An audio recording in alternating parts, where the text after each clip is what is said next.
থাকতে পারে? দেখেন, এখানে একটা ব্যাপার হচ্ছে যে ওই সময় তদন্তটা ভালো করে হয়নি, এটা হচ্ছে কি সত্যকে মানে ফ্যাক্ট। কারণ ওই সময় ধামাচাপা দেওয়ার একটা চেষ্টা করা হয়েছিল এবং আওয়ামী লীগ, তৎকালীন আওয়ামী লীগ সরকার এটার সাথে কমপ্লিটলি বিশ্বাসঘাতকতা করেছিল। সেই নিরিখে বাংলাদেশের সাধারণ মানুষের মধ্যে একটা চাহিদা আছে যে এই ঘটনার একটা প্রকৃত তদন্ত হোক এবং বের হয়ে আসুক।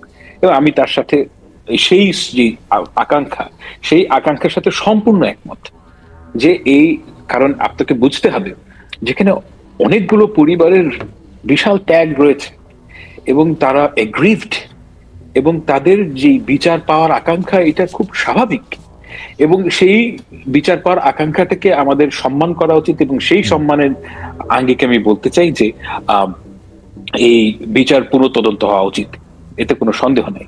কিন্তু উনি যেটা, আমার ধারণা, অনুমান, উনি, এটা আমি নিশ্চিত না, এটা আমার রিডিং অফ দ্য ইভেন্ট, যে উনি এটার সাথে যে অন্য পক্ষের কোন একটা বৈদেশিক পক্ষের যে যোগাযোগ, এটাকে সম্ভবত অ্যাড্রেস করার চেষ্টা করেছেন।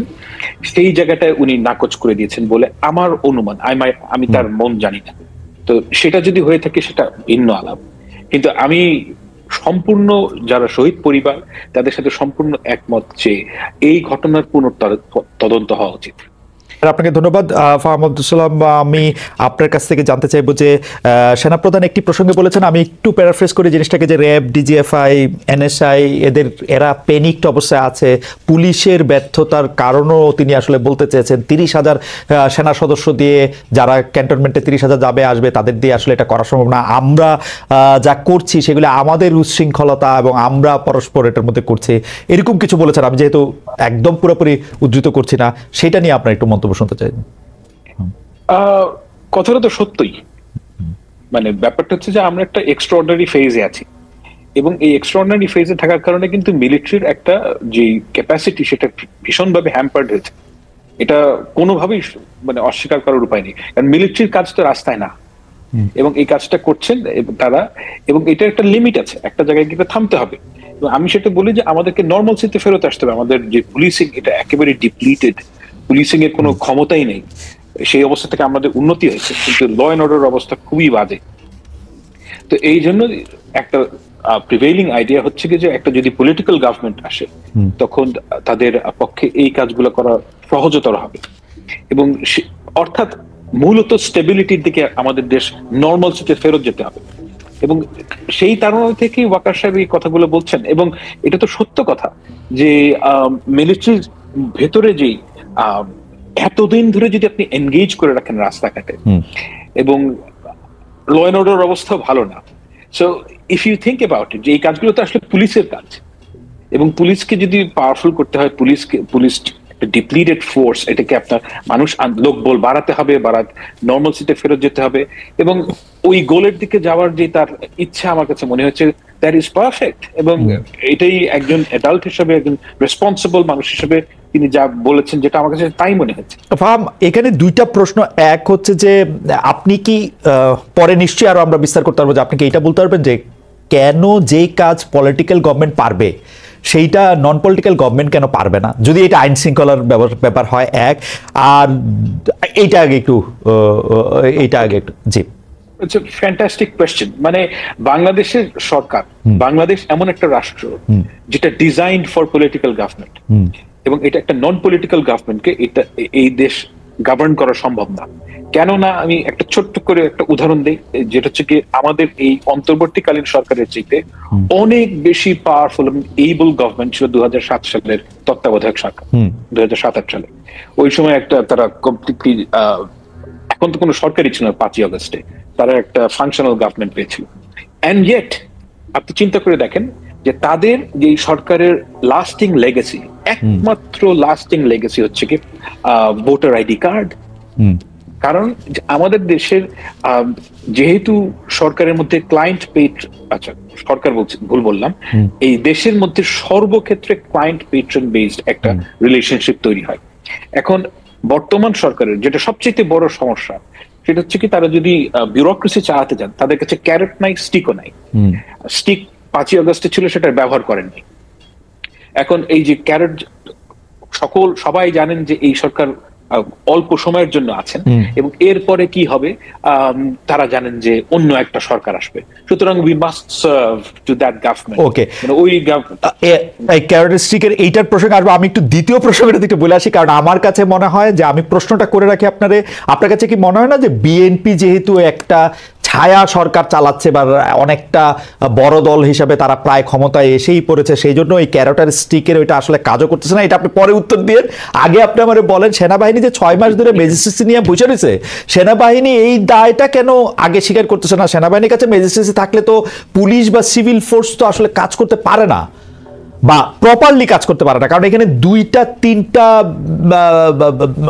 ক্ষমতার কেন্দ্র তৈরি হয় এবং যেটা আসলে সেইটা তারা ধরে রাখছে কেন যদি না পারে, বা কি করছে?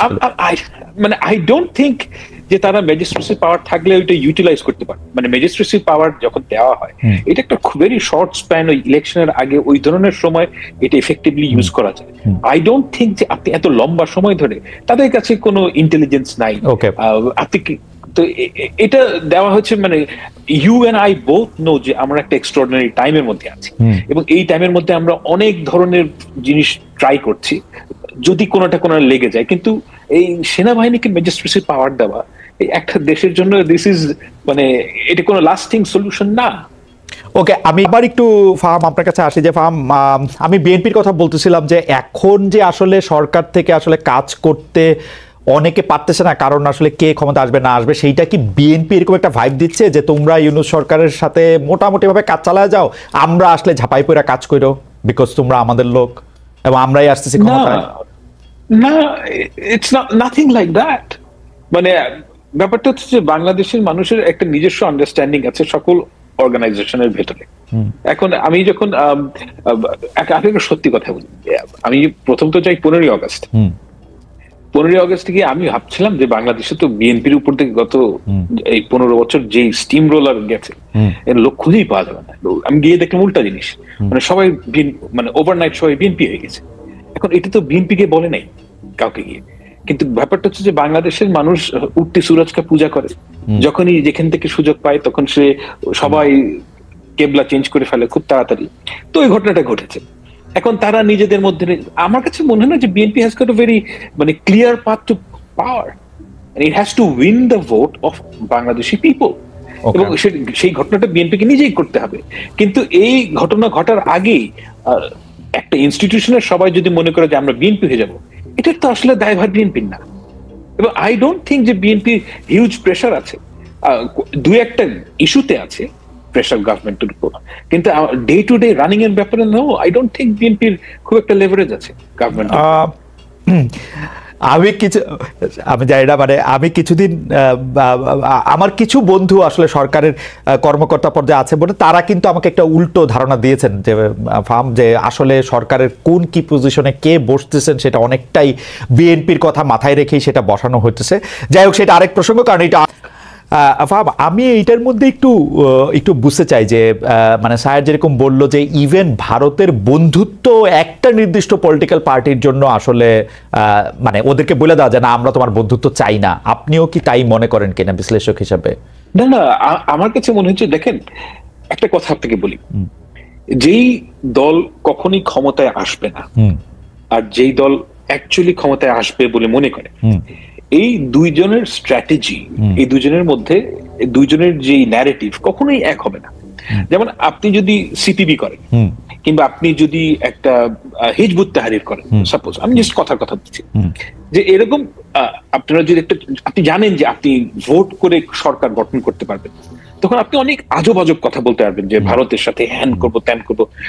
রিয়ালিটি হচ্ছে গিয়ে ভারতের সাথে আমাদের বিজনেস যেই চালায় যেতে হবে, আমাদের ভারতের সাথে বিজনেস ইন্টারেস্ট সেগুলো চালাতে হবে, এগুলো হচ্ছে রিয়ালিটি। আমাদের বছরে প্রায় $1 বিলিয়ন কাছাকাছি আমরা ড্রাগ ইনগ্রেডিয়েন্ট ইম্পোর্ট করি, একটা মেজরিটি হচ্ছে ইন্ডিয়ার সাথে। তো এই ধরনের অনেকগুলো ক্রিটিক্যাল ইন্ডাস্ট্রি আছে যেগুলোতে আমাদের ভারতের উপর ডিপেন্ডেন্স আছে। তো এগুলো আমি শুধুমাত্র ব্যবসার ক্ষেত্রে বলছি যে আপনি তো সম্পর্ক নাই করে ফেলতে পারবেন না, আপনাকে এগুলো চালিয়ে যেতে হবে, এটা হচ্ছে ওয়ান পার্ট। কিন্তু আওয়ামী লীগ সরকার যেই কাজটা করেছিল, আমার মনে হয় না যে বাংলাদেশের কোন রাজনৈতিক দল ভারতের সাথে ওই ধরনের নতজানু সম্পর্কে যাওয়াটা আর কখনোই এফোর্ড করতে পারবে। তো আমি মনে করি না যে মানে ভারতের সাথে কোনো সম্পর্ক থাকবে না, এইটা একটা ইমপ্র্যাকটিক্যাল কথা। এই ধরনের ন্যারেটিভে যাওয়াটা উচিত না, কারণ এটা প্র্যাকটিক্যাল কোনো অ্যাপ্রোচ না। কিন্তু আমাদের আমি যেটা এক্সপেক্ট করি যে ভারতের সাথে বাংলাদেশের সম্পর্ক হবে দুটো সার্বভৌম রাষ্ট্রের, এবং ভারতের যে সরকারের যে স্ট্র্যাটেজি টুয়ার্ডস বাংলাদেশ, সেটা অবশ্যই প্রো পিপল পলিসি হতে হবে from the perspective of Bangladeshi people. আমি একটু বাছাতে বলি, আপনি এখন যে কথা বললেন, একটা স্বাধীন দেশের কূটনীতি এর বাইরে যাইতেই পারে না, মানে এটা হয়তো বাংলাদেশের কূটনীতিতেও এই কথাটাই আসে যে আমরা এইটাই করতে চাই। একদিকে হচ্ছে যে আচ্ছা, আপনি হয় না এটা আগে শেষ করেন, তারপর আমি প্রশ্নটা করি। এটা হয় নাই কারণ হচ্ছে কি যে গত 15 বছরে যেহেতু আওয়ামী লীগকে নির্বাচন করে ক্ষমতায় যেতে হয়নি, মানে নির্বাচন না করেই তারা ক্ষমতা যেতে পেরেছে, সেহেতু তারা পিপলের যে আকাঙ্ক্ষা, জনগণের যে স্পৃহা, সেটার কোনো তোয়াক্কাই করেনি। তো ওই জিনিসটা বাংলাদেশে সম্ভব না, কারণ বাংলাদেশে আমি মনে করি না যে নির্বাচন না করে আপনি ক্ষমতায় থাকবেন, যে ইন দ্য ফোরসিবল ফিউচার আপনি এটা পারবেন। ওকে, সুতরাং সেহেতু আমি বলছি যে বাংলাদেশের ভবিষ্যতে যেই সরকারে আসুক, এই ধরনের নতজানু সম্পর্কের কোনো প্রশ্নই আসে না, এবং সেটা তারা এফোর্ড করতে পারবে না, কারণ ওই জায়গায় গেলে সে পরে নির্বাচন হারবে। আচ্ছা, আমি এখন 2-3টা কথা এরকম একটু বলতে চাই যে আপনি নতজানু সম্পর্কের কথা বলতেছেন, আসলে তো কেউ আসলে ঘোষণা দিয়ে নতজানু সম্পর্কের কথা বলতেও পারবে না, হয়তো বই খাতায় আপনি যেগুলি বলতেছিলেন সেগুলি হয়তো আছে কাজের গরু। কিন্তু আমরা এর উল্টা দিকে যদি দেখি যে বাংলাদেশে একটা পপুলিস্ট রাজনীতির দিক হচ্ছে ভারতকে গালি দেয়া। সেটা আপনি জনপ্রিয় হইতে গেলে আপনি ভারতকে একটা গালি দিতে হবে, ভারতকে আপনার যেটা আপনি শুরু করছেন যে অনেক কিছু শেষ করে দিতে হবে, সেটা বলা। বিএনপির অবস্থানটা আসলে কি হবে? কেন আমি প্রশ্ন করতেছি, বিএনপির রাজনীতি তো এই 15 বছর বাদ দিলে আমি কিন্তু ভারতের গালাগালি বা ভারতকে ইঙ্গিত করে কথা বলা সেগুলি 2-1টা এরকম ছিল না যে তা না, ছিল। কিন্তু আমরা যখন ক্ষমতায় বিএনপি গেছে 2001 থেকে 2006 যদি আমরা ধরি, সে ভারতের কাছে গ্যাস বিক্রি করে দিতে চাইছে, সে টাটার কারখানা এখানে আইনা কম দামে বিদ্যুৎ দিতে চাইছে, ভারতের সাথে সম্পর্ক উন্নয়নের জন্য এক্সট্রা মাইল গেছে। কেউ কেউ বলতে চায় যে তাইওয়ানকে স্বীকৃতি দিছে ভারতকে খুশি করার জন্য, চীনকে অখুশি করার জন্য। ওই রিয়ালিটি আর নাই, সেই রিয়ালিটি এখন আর নাই। এটার কারণ হচ্ছে কি, আমি আপনাকে একটা ঘটনা, ছোট্ট ঘটনা। 2024-এর নির্বাচনের আগে আমাকে বাংলাদেশের একজন সেনা কর্মকর্তা, আমি এখানে নাম বলছি না, তো উনি আমাকে বললেন যে উনি যোগাযোগ ছিল প্রফেশনাল কারণে, এবং আমি আপনাকে শুধু এতটুকুই বলছি যে ওনার যে প্রফেশনাল কারণে ভারতের সাথে যোগাযোগ ছিল এটা লিজিট, এটা ওনার প্রফেশনাল ক্যাপাসিটি দিয়ে হওয়ার কথা। তো ওনাকে বাংলাদেশের আওয়ামী লীগ সরকারের প্রায় 15 জন এমপি রিজিউমে সিভি দিয়েছেন ভারতে পৌঁছানোর জন্য, এবং এর মধ্যে 3 জন সেটা হিন্দিতে ট্রান্সলেট করে দিয়েছে। সিরিয়াসলি? তো বুঝতেই পারছি, হিন্দিতে এখান থেকে ট্রান্সলেট করে দিয়েছে যাতে ওখানে পৌঁছলে পড়তে সুবিধা হয়। এখন আমি আসলেই মনে করি না যে বিএনপি, ধরা যাক যদি বিএনপির, আমি বিএনপির কিছু নেতাদের সাথে কথা বলেছি, আমার কাছে কখনোই মনে হয় না যে তারা প্রো ইন্ডিয়ান, তারা পরিপূর্ণভাবে প্রো বাংলাদেশি।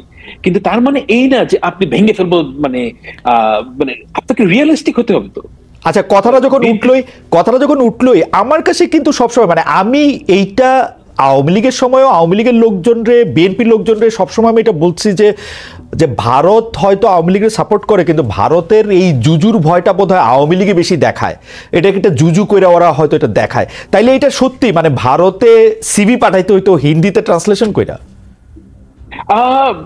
আচ্ছা, পাঠাতে হতো কিনা এটা আমি জানি না, কিন্তু পাঠানো হয়েছে। আচ্ছা, মানে তাহলে আমি একটা জিনিস বলি যে আপনার কাছে কি মনে হয় এই জুলাই আগস্টের আন্দোলনের সময় ভারত তার ওই যে ব্লেসিং, সেই ব্লেসিং এর হাতটা একটু সরাই নিছিল শেখ হাসিনার উপর থেকে? না, আমি আগেও বলেছি যে লাইভ টিভিতে একটা বাজে শব্দ করে বলে ফেলেছি, তো যাই হোক, আপনার অনুমতি নেই বলছে, ফ্রম র ইট ওয়াজ এ ক্লাস্টার ফাক, as simple as that. তাদের ইন্টেলিজেন্স 100% ফেল করেছে। এটার কারণ হচ্ছে গিয়ে they took it very easily. they took it, মানে আমরা কিন্তু আমি একা না, আর আমরা অনেকে ভারতীয় পত্র পত্রিকায় লিখেছি যে এই ঘটনাটা ঘটতে পারে। আমি নিজে লিখেছি, অনেক লিখেছে, এরকম আরো অনেকে লিখেছে যে বাংলাদেশে, এবং এখন থেকে না বহু বছর ধরে, যে বাংলাদেশে ব্যাপকভাবে অ্যান্টি ইন্ডিয়ান সেন্টিমেন্ট তৈরি হয়েছে, এবং এই অ্যান্টি ইন্ডিয়ান সেন্টিমেন্ট তৈরির মূল কারণ হচ্ছে গিয়ে ভারত একটা অবৈধ ফ্যাসিস্ট রেজিমকে ব্লাইন্ডলি সাপোর্ট করছে।